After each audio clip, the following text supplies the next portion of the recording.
Hi, it's me, and that's him, and we're the Sci-Fi Scholars.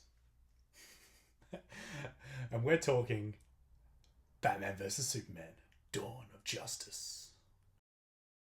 As always, to stay spoiler free, click on Batman's face up there.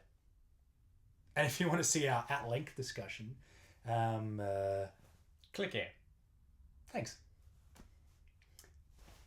So, this starts with the end of Man of Steel, obviously set from a Batman Bruce Wayne's perspective. Him as Bruce Wayne, not as Batman. As Bruce Wayne. In Metropolis. In obviously. Metropolis, seeing the end of the fight of Superman versus Zod, and The takedown of the... it's actually from the whole... even with the lifting and the...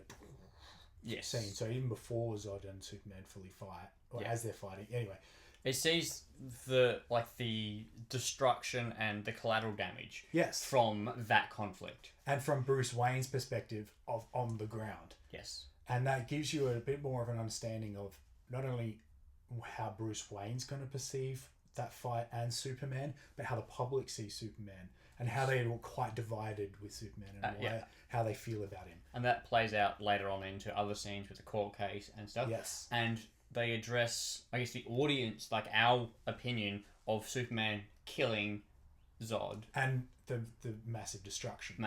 So yeah, it addresses the public opinion in our world, outside the universe world, of how we reacted to the collateral damage and how Superman allowed death to occur. And they did it well inside the universe. So before you see Batman vs. Superman, go back, either rewatch it if you have seen it ages ago, or watch it for the first time before. Yes. And obviously you should know that because it's probably too late because you're watching spoilers. But we do that all the time. So you want to see Man of Steel recent enough that it's refreshing. And because we watched it last week, and it'd be cool if you guys did it as well. But it was fresh in our minds, which then actually made it tie in a lot nicer, because it actually ties in really, really cleanly.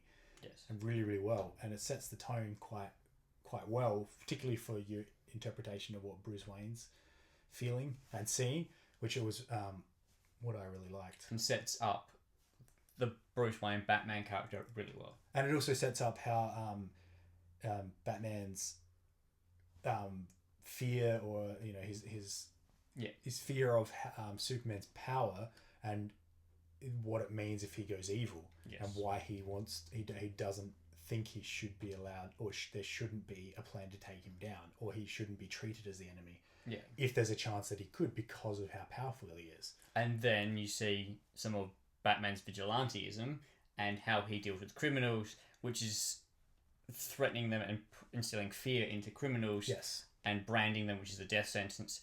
And you see why Superman would be like, that's wrong, you're just another criminal. Yes. And so it sets up the fear versus Superman's hope, and that's why they clash. And they're also manipulated by Lex Luthor, which is what I really liked about Lex Luthor. He's super manipulative. It's the evil genius, Lex Luthor. None of this real estate mastermind weirdo stuff that's in the other Supermans.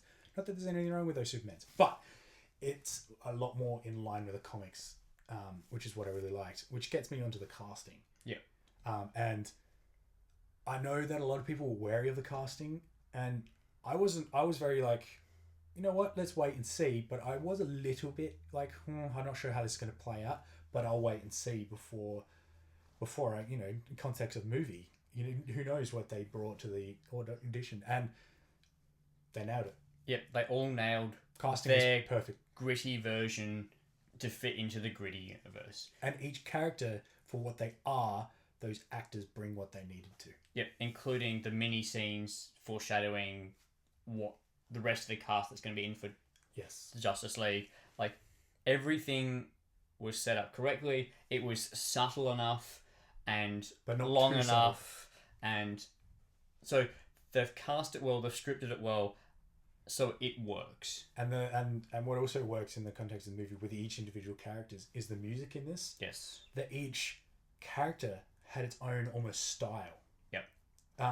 Which can be a little bit disjointed, but it also brought out different emotions in different scenes in the different characters and the different way they were feeling in those moments.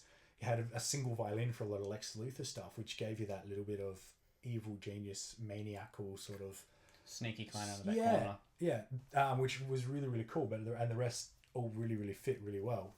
Which, being a musician and liking music, was a highlight of mine. Yeah.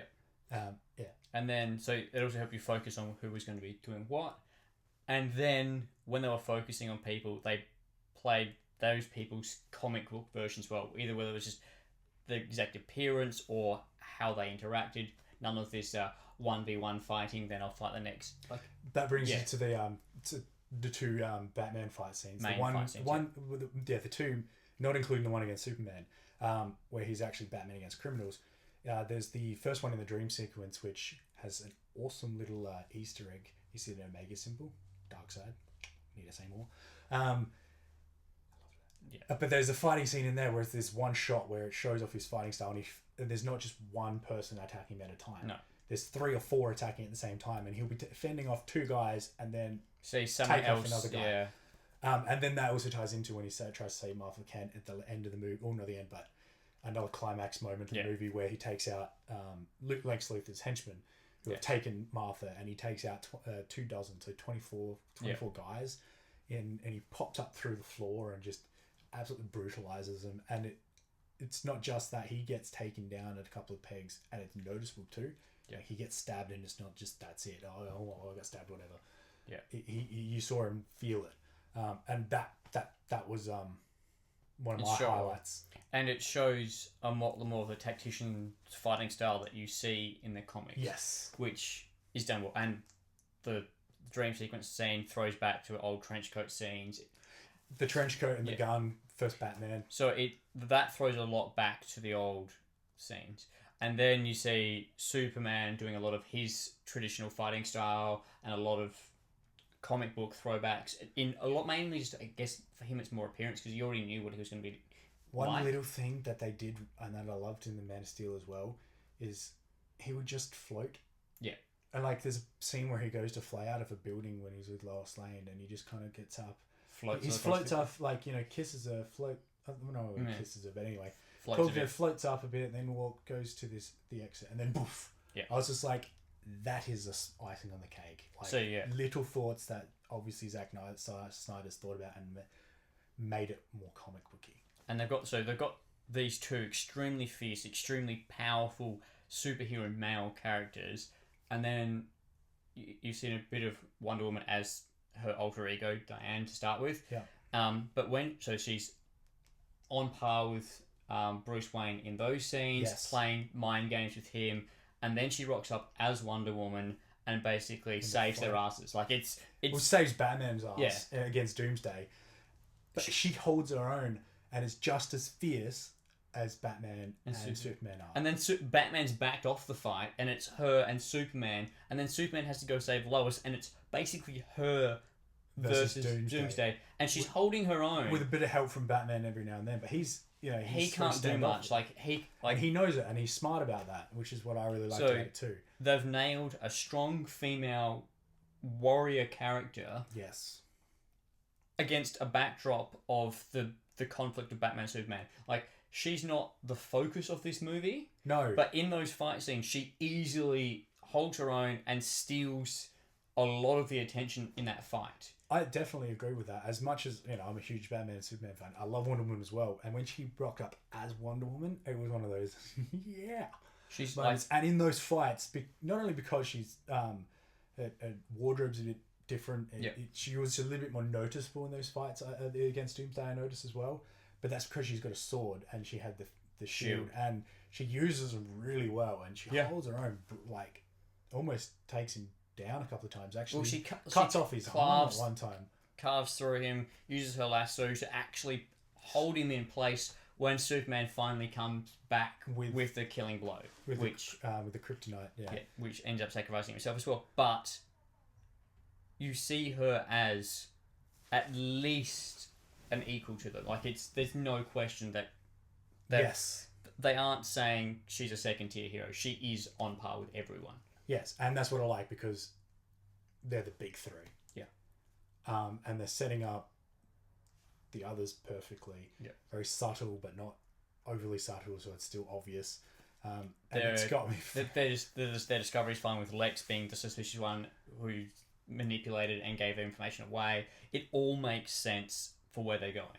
Like, And I love this. It just feels like a comic book in Yeah. a lot of sense. Like it's a comic book movie. It's not a comic like based on comic characters, and that's not to say that that's a bad way of going about it. I love this because I feel like I'm watching a comic a lot of the time. A lot of the stuff feels ripped from the comics for me, and I loved all the casting for all the characters, the flow of the movie, the as we'll attest, I was beaming as I walked out. I'm a huge DC Comics fan, and I was beaming. Yeah. And I absolutely loved it. It was really well done. We'd love to hear your thoughts on it, so hit us up either on our Facebook, comments below, or on Twitter. It's Sci-Fi Scholars on all three. And yeah, let us know your opinions. Next up, we'll be doing a short film called Code 8 by the Amelbrook cousins. Which you can click here when it comes out. Yep, so And that click there for last week. Man of Steel. We'd love to hear your thoughts on Code 8 as well, especially when that comes out. Get behind it, back it. It looks amazing. I'm really keen on it. We'll do a review and let you know what we think a little bit more on that. Thanks for watching. And see you next time. Absolutely love you guys.